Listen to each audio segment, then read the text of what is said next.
show. Clash momentarily for class solidarity. Cash circulating, give the masses back its currency. Greed from elites, oligarchs stay fed. Deep state, fake fed, everybody break bread. Racism, homophobia, sexism, religion in this melting pot we live in. Time to build a new system, unionize labor rights. Highlight the issue, talking heads left is best. The saga continues. The Nomiki Show.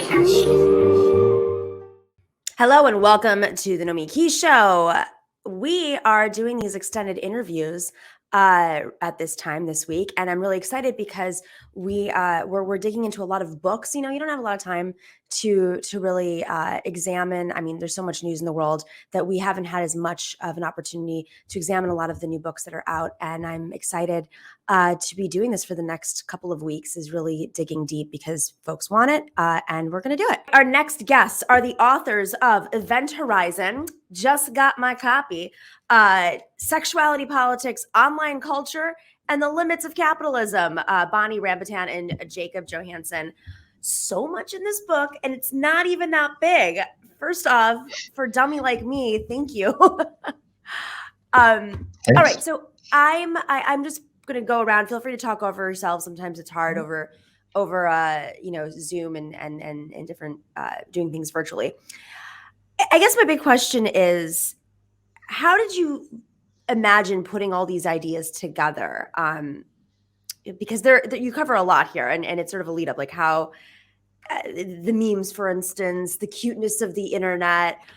Is this really just, I guess, a pipeline, like how the pipeline works on the internet into radicalization and anti-capitalism? Jacob, do you want to take that? I think how we sort of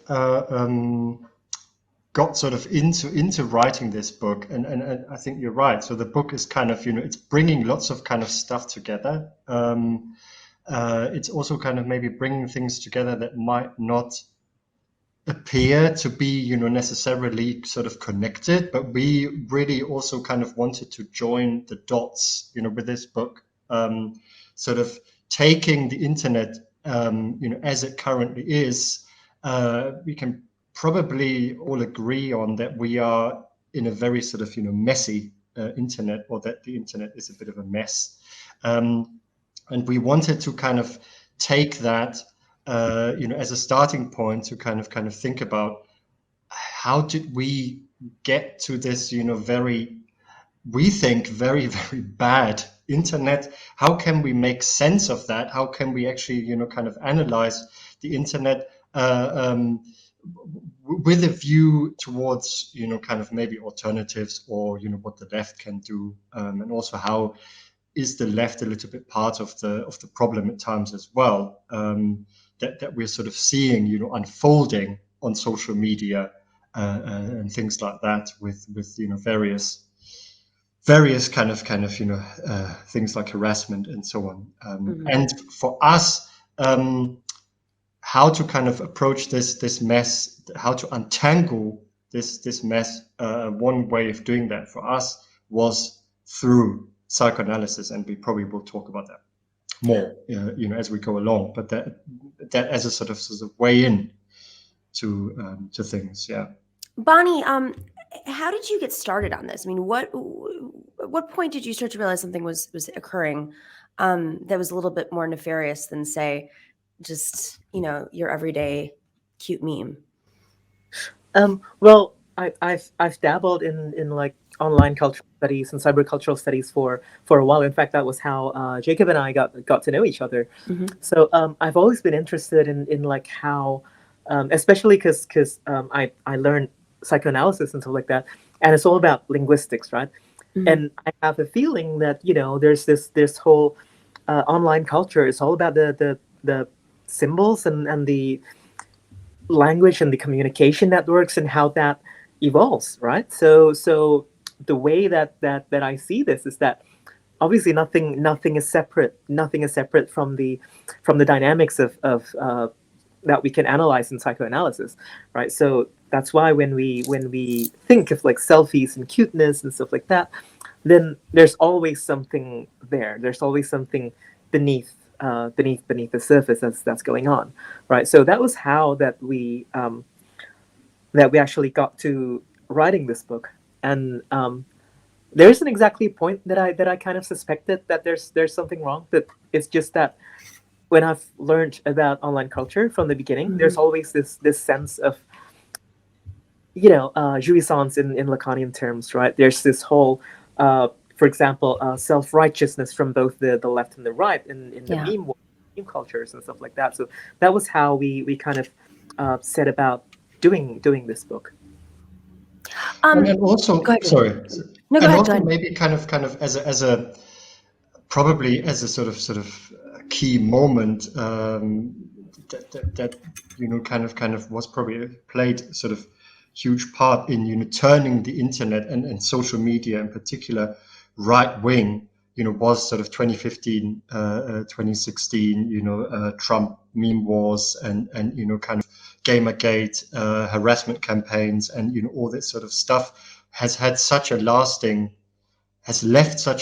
kind of impression, has left such a bitter taste, and has shaped online culture to such a degree. If we were to pinpoint, it's difficult to kind of pinpoint the sort of starting point, but I think that would be one, where we would kind of say, okay, what happened there, and how can we sort of understand, the role of memes now, the role of kind of online politics, and how it's also kind of all related to sex, right? In psychoanalysis, it's a bit of a cliche, everything is about sex, but we kind of sort of unpack that in the book as well. In a way that's true, and it's particularly true when it comes to the internet today. So, okay, we touch on these things a lot on the show. So I'm like almost like, where do we start? How do we dig into this? Because it is such a big topic. But let's just start with Gamergate. I think that's a good starting point for a lot of folks. First off, can you remind people who may not have been aware, weren't gamers, weren't involved in it, what Gamergate was? So Gamergate essentially sort of was a harassment campaign that started out, or has its sort of origins on 4chan and on Reddit, so kind of quite notorious communities in themselves, or kind of platforms in themselves. At least certain parts of 4chan, certain parts of Reddit, quite notorious for racism, fascism, misogyny, all sorts of kind of abusive behavior and so on. And Gamergate sort of came about because a man who used to be a boyfriend of a video game critic, and then that relationship kind of broke down. He wrote a very kind of abusive sort of document about that person, and that was published online, and then it was sort of circulated all over the place, and gamers, the gaming community, at least that part of it, men, sort of took that on and sort of developed that into a harassment campaign of specifically video game designers, video game journalists, many of whom identifying as women, many of whom also people of color or queer people and so on, because they felt that the traditional sort of white male domain of video games is being now undermined, their turf sort of being invaded, and then this led to kind of harassment campaigns, of lots of people on Twitter, for example, and kind of sort of getting ridiculous sort of memes and hashtags trending on Twitter and stuff like that, while they were always sort of pretending that this was about kind of having a conversation about sort of video games journalism and ethics and stuff like that, which it never was. Mm-hmm. I'm kind of simplifying here a little bit, but that was Gamergate, and it really left a kind of it left a sort of lasting impression, I think, on the internet, on online culture, and social media in particular. Well, I think what's interesting about this, Bonni, is you can see this pattern. Whether you're looking on the right or I'm a woman on the internet, I face this a lot. I know my colleagues, we've been in memes. Anybody who challenges, I'll just throw out an example. I've been one of the folks for a couple of years now challenging Joe Rogan. And every time I do that, it's like, goes back to, well, it's just, we should have free speech. Just exactly what you said. This is about fairness and he should have a platform and you're for censorship and blah, blah, blah. And I'm like, no, it's not actually, he's being rewarded with a platform. But then suddenly the memes come out and all of the other female hosts, which there aren't many in the political space, get put into memes like we're the meme girls or whatever. And I don't know who these people, I don't know if some of them are real that are putting this out there. There might be a few that are real, and there might be a lot that are bots or paid to do this.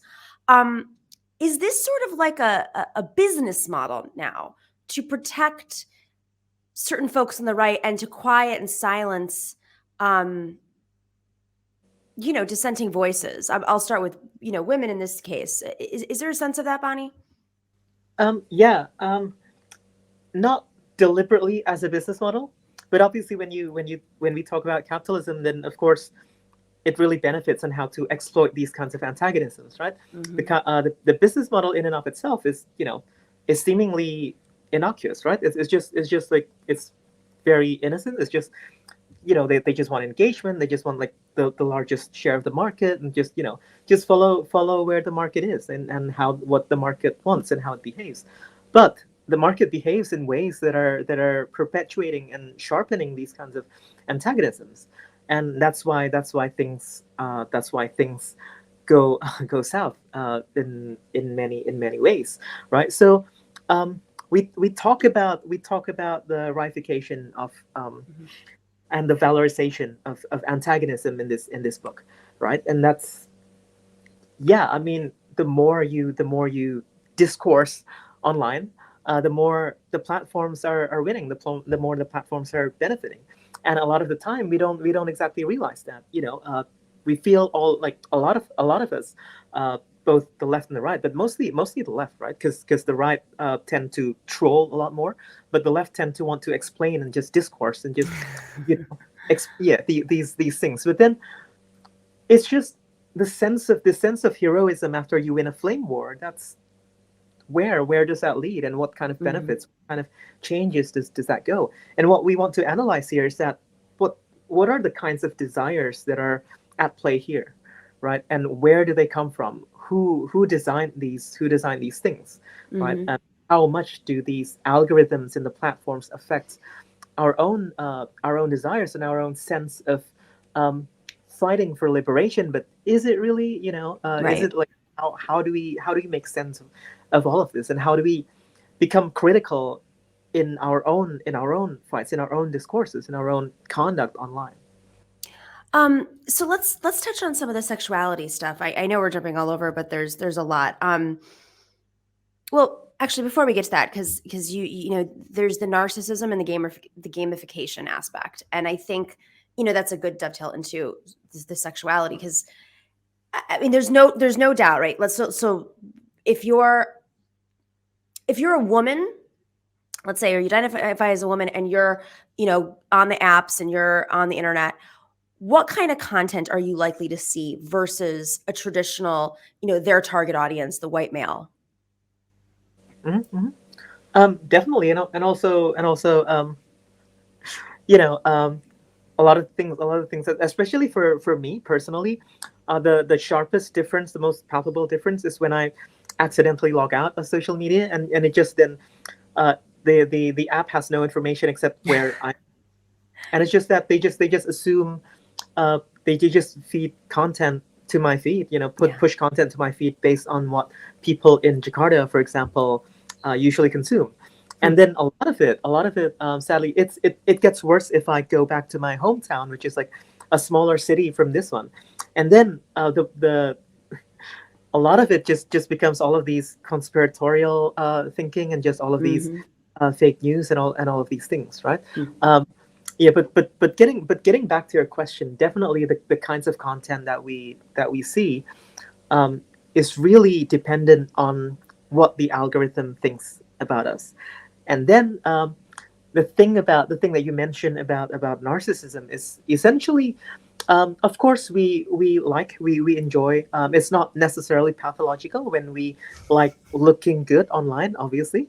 But the thing is that there's also not just looking good, but there's this fantasy that those online selves actually represent us, and it's not our personal fantasy. We know that it's different from our quote unquote real life, right? Mm-hmm. But then those are the images that are there to represent us, and those are the fantasies underlying the Silicon Valley ideology and all of these tech startups everywhere, is that we are fully our data. We are nothing more than what they can gather from us, and which is, the fantasy is that the more data you can gather, then the closer you get to the truth, right? And as philosophers, as critical Right. theorists, we need to really ask, what do you mean when you say that you are getting closer to the truth? And who gets to say that, and why do you say that it can be reduced to just data online, right? And there we get to all of these interesting dynamics between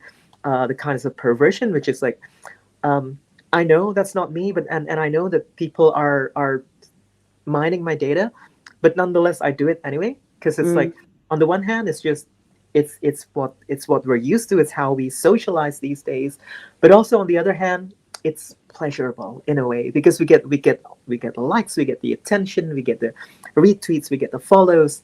So there's this switch in our mind, which is like, because in the past, when we talk about the Lacanian big other, for example, like the kind of imaginary universe where we to whom that we present ourselves, right, our true selves. Now Right. that's very real in social media, because people get to acknowledge us. People actually get to comment on our posts. People actually get to like our selfies, right? So there's that specific enjoyment in the midst of the worry in how our data is being used and how our privacy is being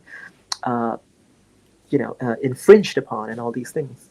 But there's a projection. So we as humans, as individuals, obviously want to project something into this digital landscape, a version of who we want to be or appear to be. And then there's also the projection of the folks who want to contain that. So if you're, it's one thing to be taking selfies and be a teenage girl and seeing other teenage girls and trying to.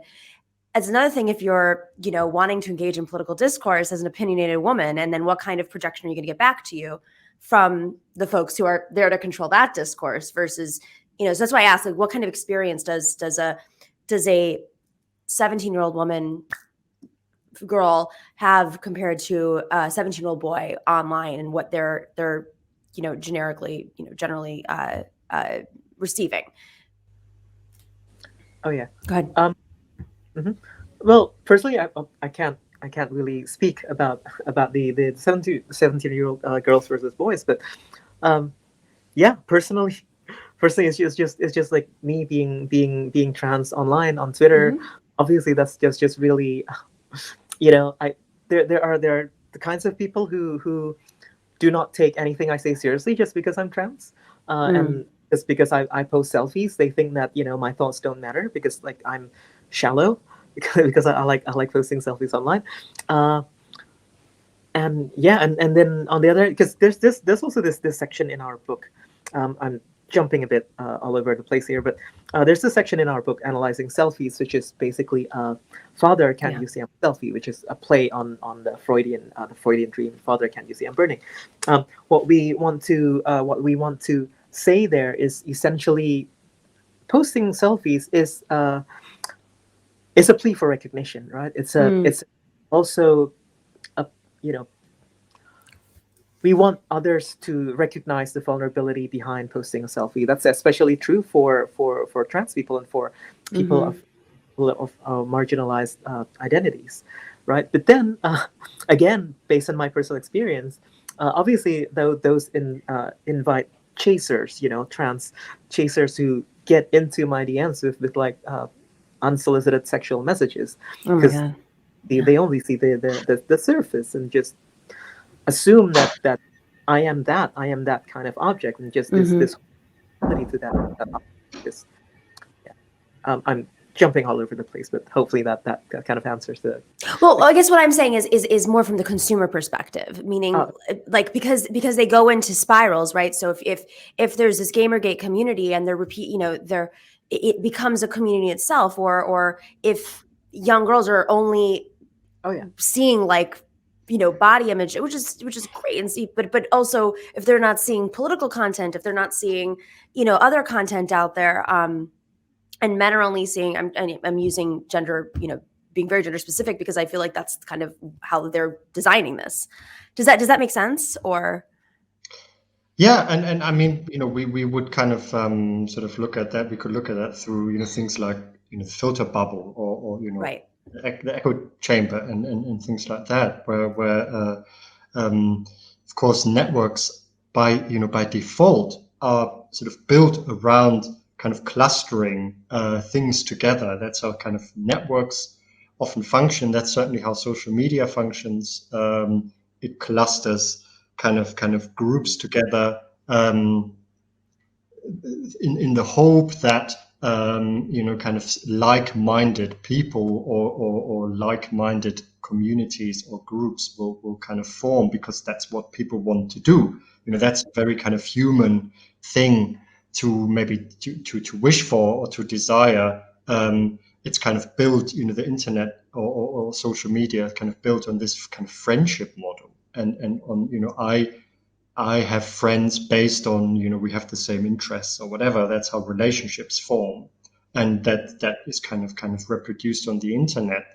But then, as you say, whether that's always necessarily a good development in terms of having political debate, or kind of seeing other content, that's a very good question. On the other hand, of course, sort of what we also see, I mean, we've spoken about it just now, is then instances of harassment and abuse where echo chambers are actually deliberately kind of torn down, because you get people sort of invading each other's, or kind of going into each other's sort of territory as well. Right. So I think we kind of see both in a way, and of course that then makes kind of politics very messy or very difficult to kind of think about, or to think about ways of resisting that.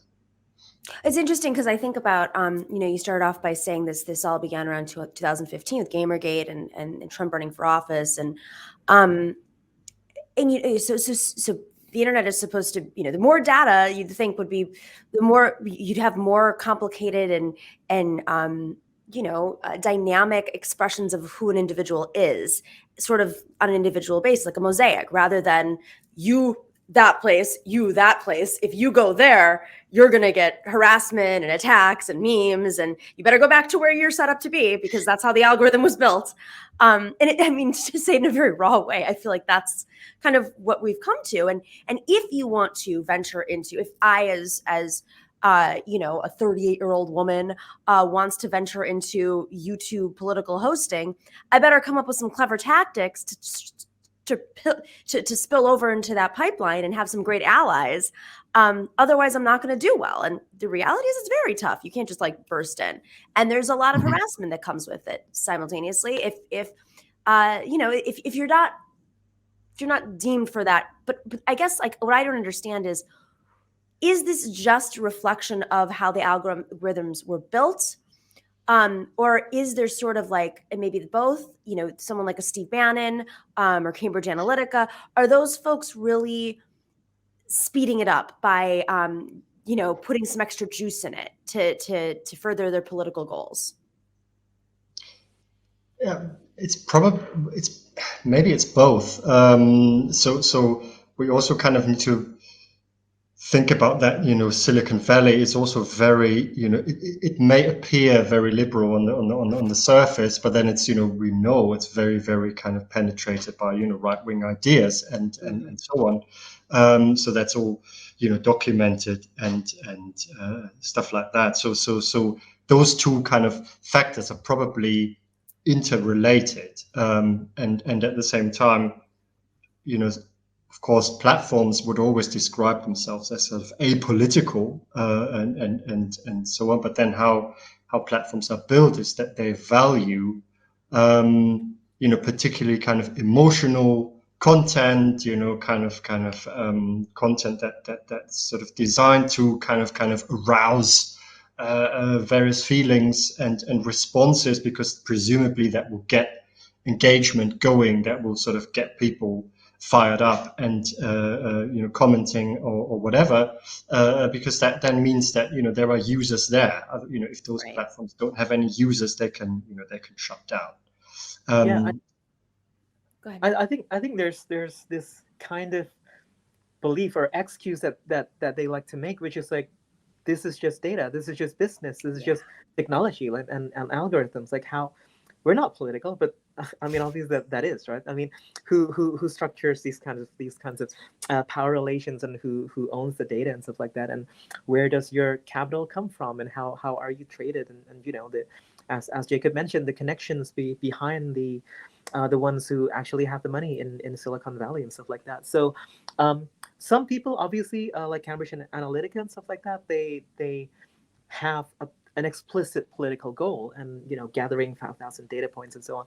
But then there are cases like that. But even if there are not those kinds of explicit political goals, it's always already political by the very nature of how these data are mined and are structured, right? By who gets to design the algorithms, and for whom, and who gets access to these technologies, who gets to own the data and use them, and to what end. That's already a political question.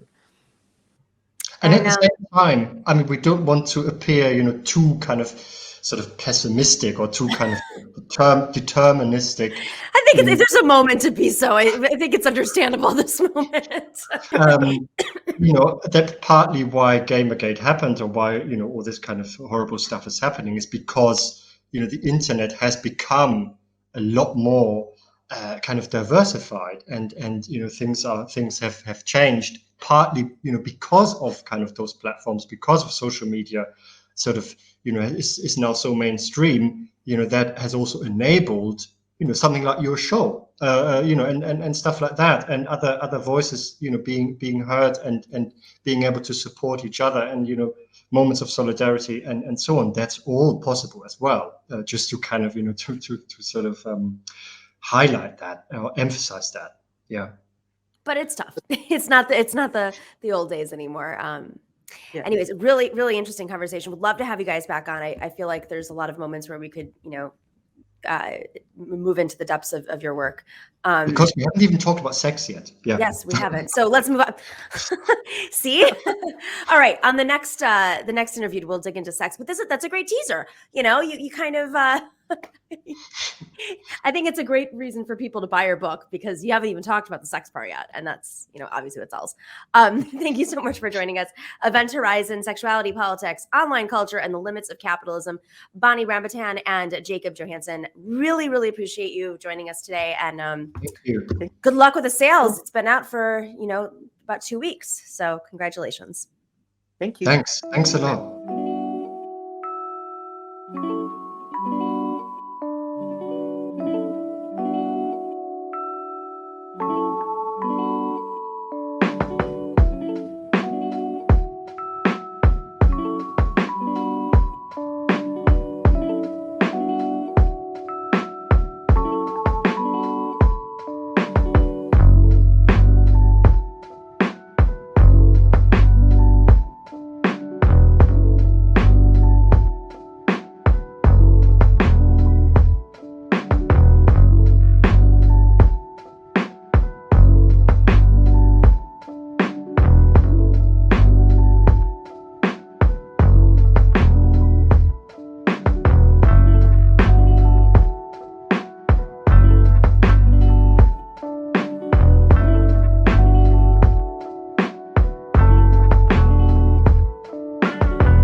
will follow up with all these shout outs that we miss over the break. I will make sure to give everyone the love when I get back. As you know, I'm going on a little break, but we have lots of exclusive content coming out while I'm gone. And I'm very excited to report back to you when I do come back, all about, what I've done over my little break. In the meantime, if you aren't already, join us on patreon.com/The Nomiki Show and become a patron. That's how we do this. We may not always get along, but it's really important to support independent media. I know on my part, I really like to support voices that are marginalized, a lot of voices that are fighting the algorithms. Sometimes I like to hear people who challenge my perspective. I just subscribe to someone who I don't always agree with, but I was like, you know what? This one take that they had really opened my mind up on a lot of things. That's how I look at it, because that's my way of fighting the algorithm. The algorithm is going to feed you what you want to hear. I started listening to something about Ukraine yesterday, and then halfway through the podcast, I was like, oh my God, this is like insane propaganda from Steve Bannon, literally. But it was shaped through comedy. I fell for it. So I paused and I, went down my own little rabbit hole and tried to seek things out. So to all of you who do listen to the show and enjoy it, please share it with your friends. That's how we get the word out. And of course, if you've been a patron, we are so grateful to you. And if you can't afford or aren't able to be a patron for a bit, please email us at thenomikishow@gmail.com and we will work something out.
All right, welcome back to the Nomiki Show. I can't believe we haven't done this yet. I don't know what's taken us so long. I mean, I imagine he's been very busy. It's been a crazy couple of years with the pandemic.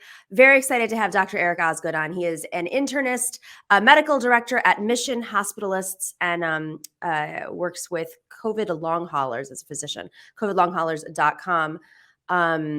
Very excited to have you, doctor. How you doing? I'm great. How are you? Good. I feel like when you meet your internet friends, you're like, oh, but you're still meeting virtually. It's a very bizarre and situation. By the way, our mutual friend Napoleon the Legend got a great opening song there. That's right. Yeah. Very, very, very lucky to have his work. He offered it to us, and I was like, wow, this is like having someone do a mural of you or something. I had like a commissioned painting. It's more like the commissioned theme music for TNS. That's right. So I want to start off. I want to get into long haul COVID, but first, right before we taped here, and we're doing a pre-tape, so forgive me, folks. I was watching the CDC, Dr. Fauci and the CDC director talk about just sort of the state of COVID, and I feel like they're getting into the territory of explaining math and probability to Americans who either are exhausted, tune it out, don't want to hear math class, are confused, obviously resistant, and just like it's beyond their ability. And there's like a simplicity that I think there's a lot of anger from folks because they just want simplicity. They just want to know what's the right thing to do and what's not the right thing to do. And it changes over time. So right now, in New York State, Governor Kathy Hochul has removed mask ordinances, and in Washington, D.C., they were like, you know what, we're going to one-up you. We're removing mask ordinances and vaccines. You don't have to be vaccinated now to go into building. I feel like I kind of get the mask thing if so many folks have had Omicron and there's more ordinance for mandates for vaccines in different employers. But the vaccine one, like, what do you think? I know the CDC's already pushed back, but is this just politics and business, or because of course the leftist is like, oh, it's just because they want to make money. But I can't at this stage. I can't think that Kathy Hochul in particular, like, she's not one of those. She's not perfect, but she's not Ron DeSantis. Right. Yeah. I think it's a combination of definitely politics, definitely a rush to get back to a semblance of, quote, normalcy, whatever that means, because you got elections coming up. You want people to be happy, and you want people are happy when things go back to the way things were before. So I think that's a component. And also, and this really segues into our long haul discussion, policy really seems to track with hospitalization death. As from what I could tell, as far as community transmission, it's always known that death and hospitalization are lagging indicators, but it doesn't seem that policy is sufficiently centered around the probability and the epidemiology of long COVID, which can be disabling. And this is what I worry about, is that we are calling a lot of cases mild because people either are subclinical or maybe they're just kind of mildly ill, similar to flu, but so many are ending up with this post-COVID syndrome, which can be very debilitating. And I'm a little concerned that that is not factoring in sufficiently to policy. So, well, I guess before we even get into policy, like, now the administration is not reporting every hospital.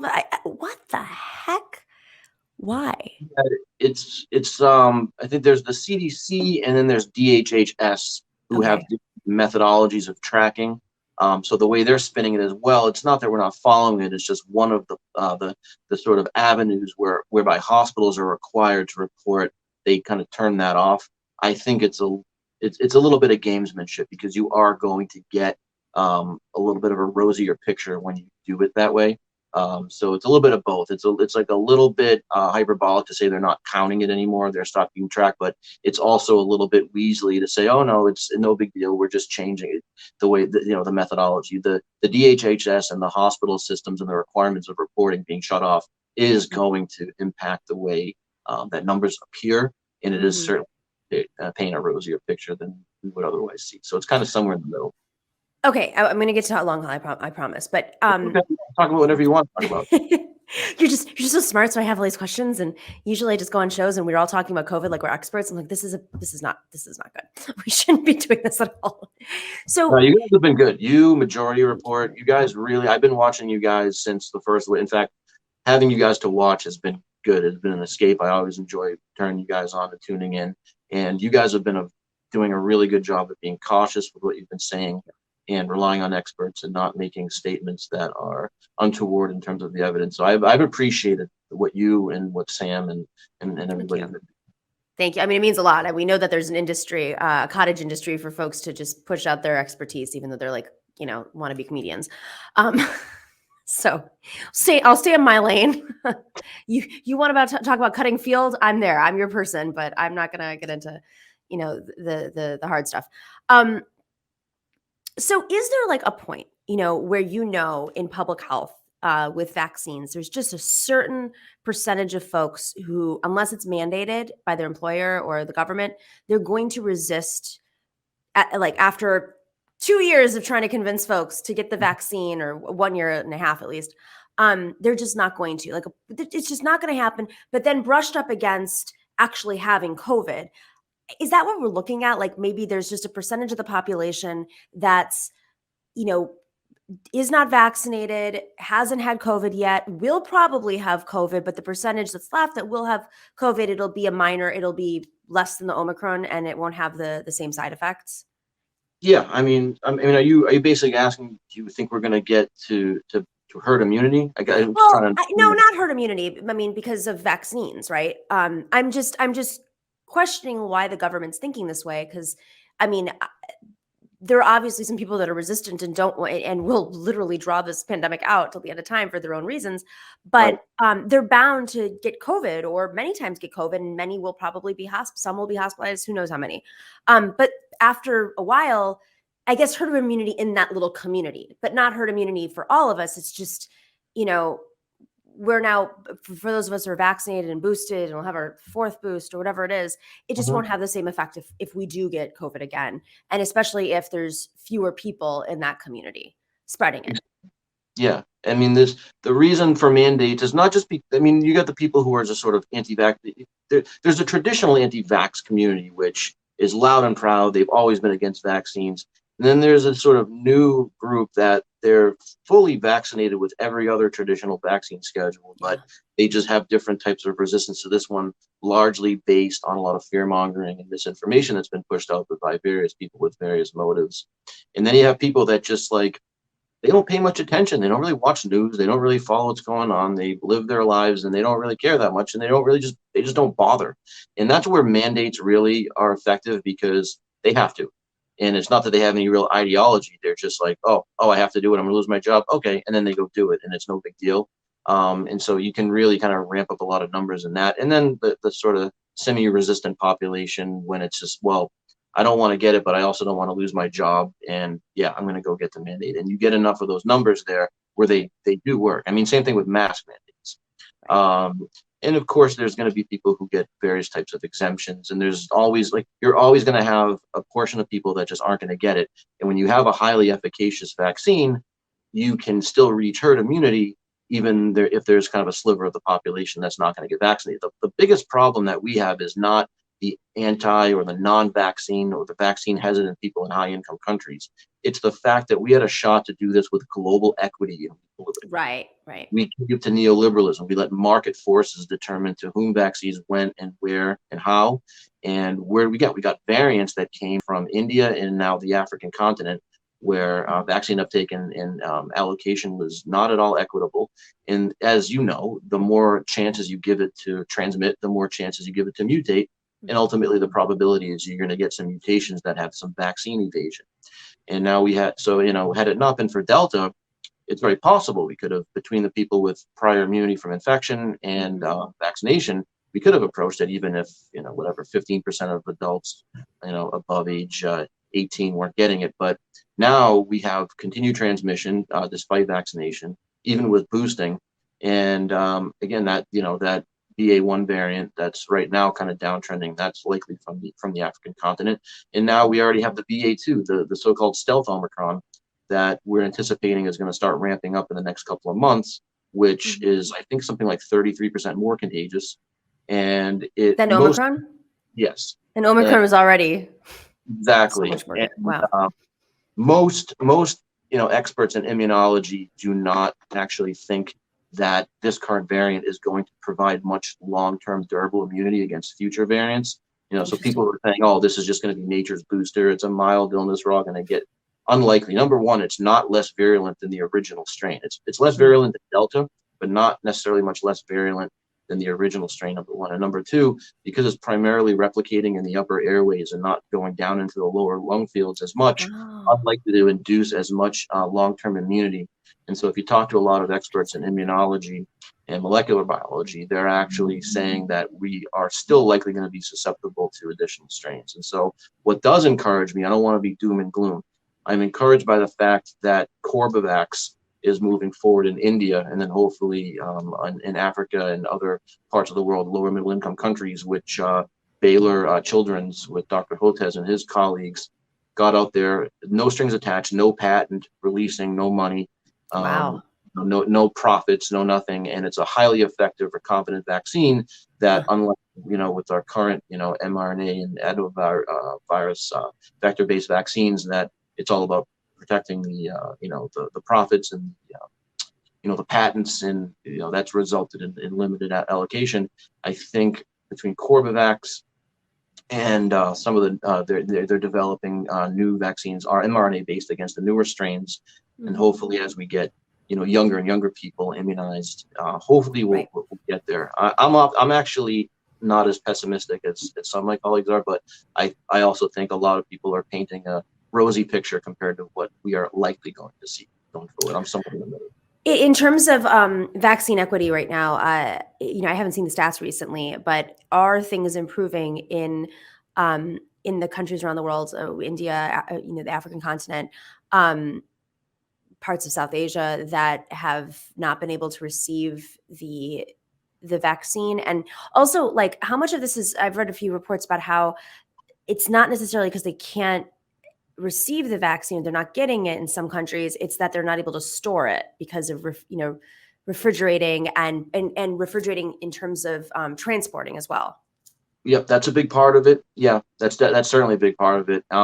That's going to be one of the good things about this new vaccine. And then also Novavax is another new one that just finally applied for emergency use authorization in the U.S.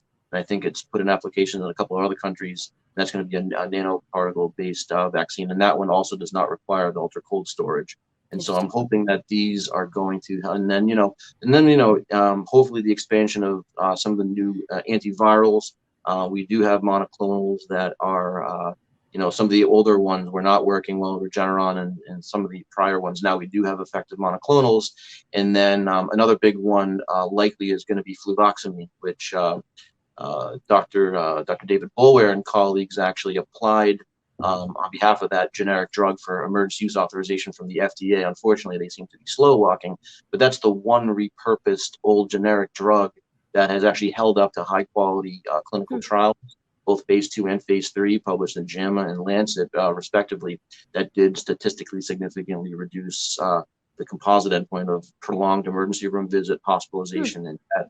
And in the per protocol, meaning the people who took at least 80% of it in the trial, there was actually a 91% reduction in death found in that group. You have to be a little careful with the protocol analysis because it introduces non-random effects. I don't want to get too technical here, but that drug has held up very, very well to high quality studies versus other drugs that we've seen come and go that people myself included, got excited about that didn't end up holding up well to the highest quality trials. It looks like fluvoxamine is probably the real deal.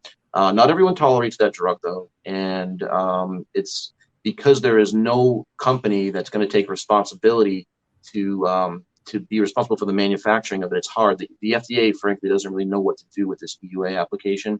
But if they can get their stuff together, that's something that could be equitable, easily distributable, very, very low cost.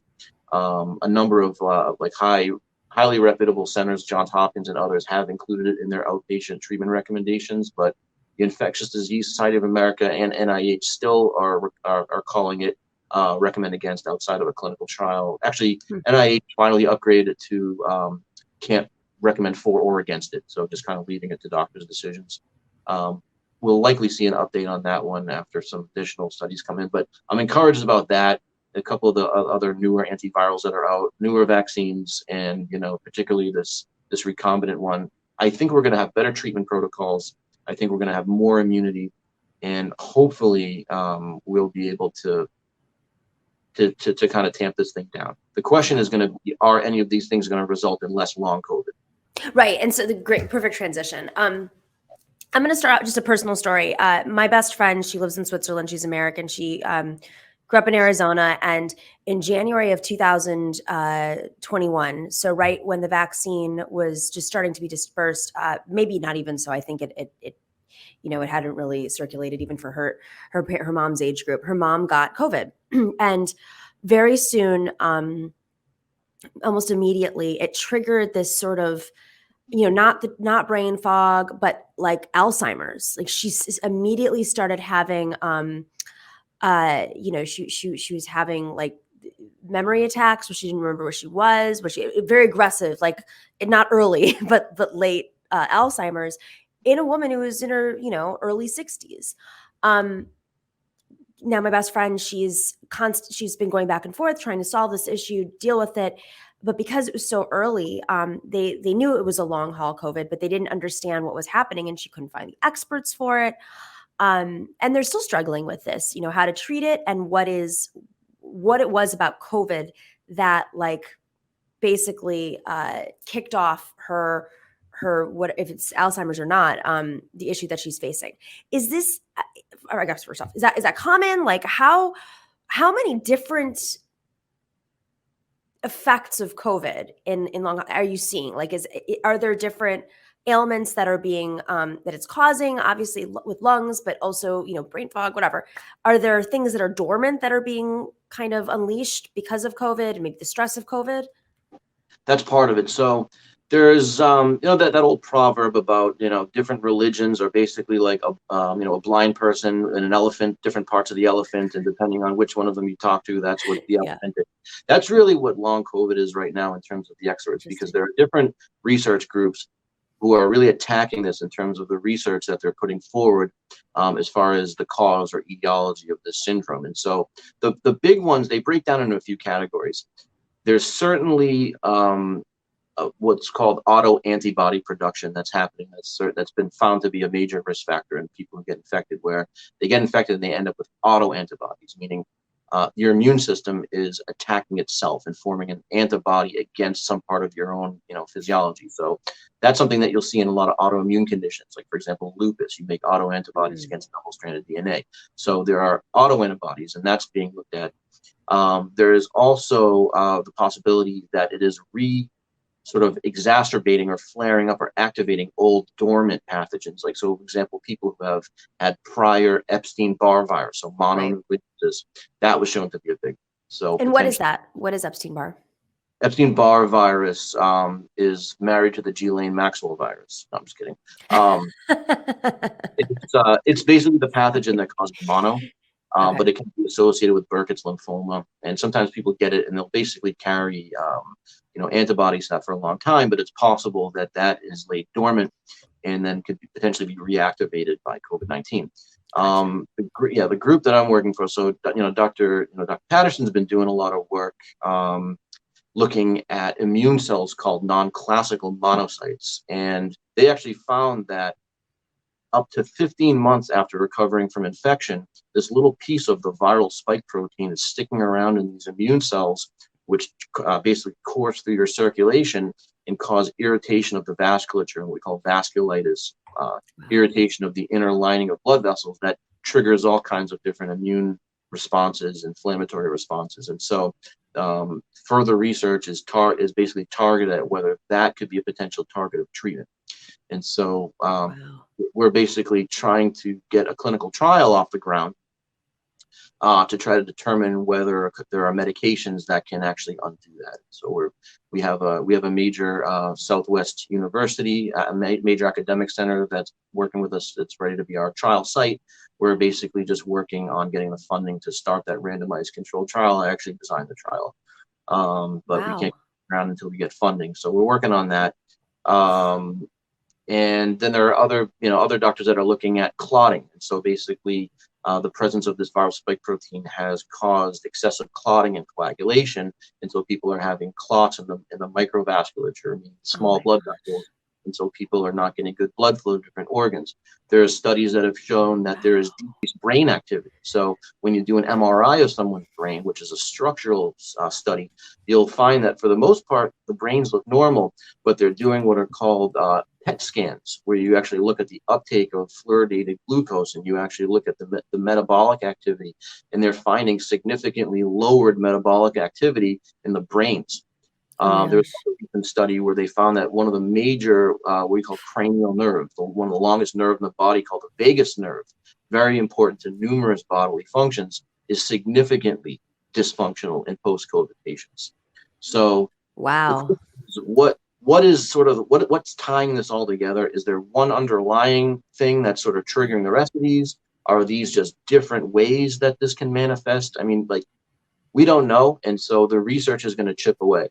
Right now, there's really the treatment protocols that are being used are a lot of the major academic centers, Mayo Clinic and Yale and other places.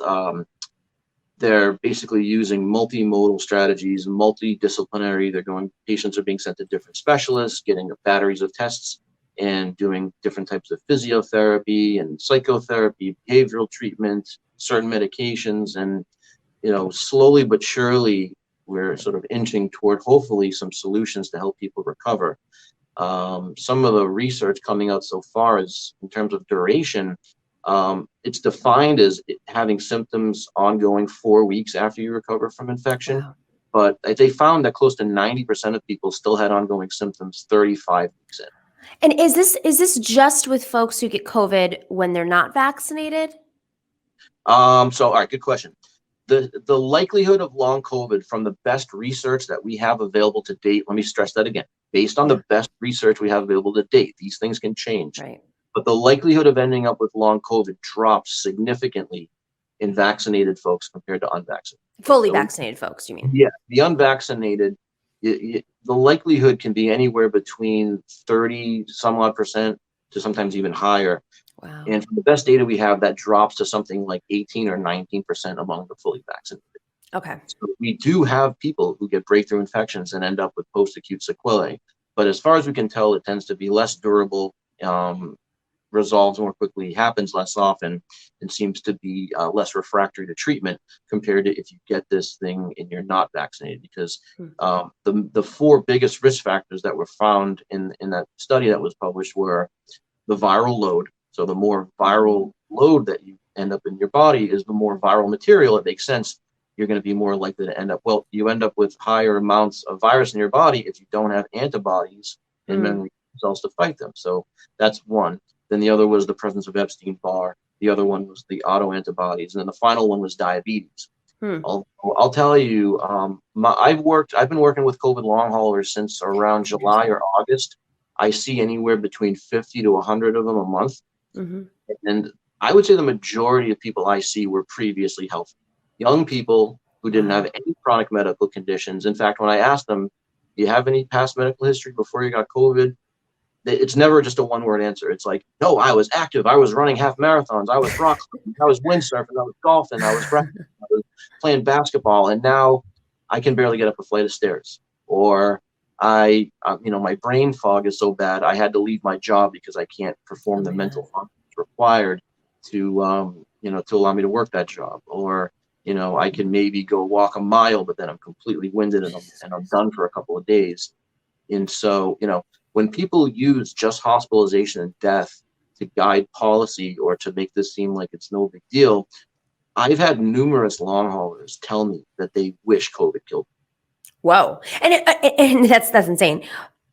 Is long haul COVID when you've had a bad COVID case? Like, there are plenty of people who didn't even realize they had COVID, early on in the pandemic or otherwise, that, before they were vaccinated, that just didn't have the same effect. Do they have long haul as much? What's the statistic? So, yeah, it's something like among people that end up hospitalized, it's something like 70% will still have symptoms. Whoa. In that 4-week period. In the people who got mild illness or were outpatients, it's something more like 30%. Okay. But now you're dealing with potentially distinct entities. You gotta realize when you use this sort of blanket definition of anybody that still continues to have symptoms after X amount of time, that could be because you have lung fibrosis because you got COVID pneumonia. That could be because you were in the ICU and now you have, you ended up with critical care delirium or post-critical care polyneuropathy, which can happen in any critical illness, not just COVID. It could be because you had a blood clot. It could, versus the real immunological phenomenon of long COVID and potential pathogen persistence and autoantibodies. That's kind of a different phenomenon. And so you kind of, when you use the blanket term of just like long COVID, it's potentially a very heterogeneous group of people. And so, there's a lot. And so you have people out there and they're just taking bucket loads of supplements and they're going on their internet, and doctors in some cases are saying, oh, take this and this will work, or here's this treatment protocol and this will clear it up. We have no idea if any of these things work, and we won't know until we have high quality randomized trials. And that's going to take a long time. So right now, treatment centers are just doing their best to try to use the information that we have at hand and very carefully and with informed consent and proper explanation of uncertainties, trying different types of multimodal treatment to try to get people better. In some cases, you'll have people tell you, yeah, hey, I tried this, I tried that, I got better. But without a control group, you don't know what that person's natural history was. Maybe that's somebody that would have got better anyway. You don't really know. Which is why you really need proper controlled trials before you can make any kind of conclusive statements about what works or what doesn't work. Okay, I just have a couple questions before, but I'm sorry we're going a little bit long. I'm being just that person who's reading things online and has to ask the doctor. So please forgive me for being such a dummy. I read a piece recently that for women, who've taken the vaccination, although there's not enough, as you said, data, this is what I read in the piece, that they're having more extreme menstrual cycles. Is there any, have you heard of anything about this in terms of research? I've heard reports when you're comparing it to control groups in well-designed studies, we're not seeing huge differences, but it's going to take time to really tease that out. Okay.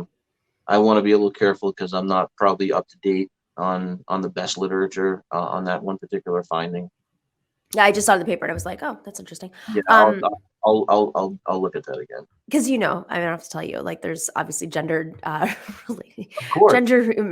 reproductive research is not always shared or invested in. No, absolutely, and when you bring up reproductive, because reproductive deficiencies or reproductive abnormalities are we're seeing it long COVID. So people, erectile dysfunction, things like that are happening in a lot of males. Tell Nicki Minaj it wasn't the vaccine; it was getting it.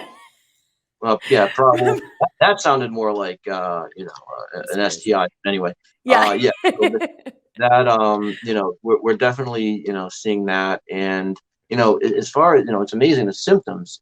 It's just any symptom you could think of, everything from hair loss, alopecia, to skin problems, to digestive upset, chest pain, shortness of breath, brain fog, not tolerating foods that a person used to tolerate, muscle aches, dizziness, POTS syndrome, where people they stand up and their heart rate goes through the roof.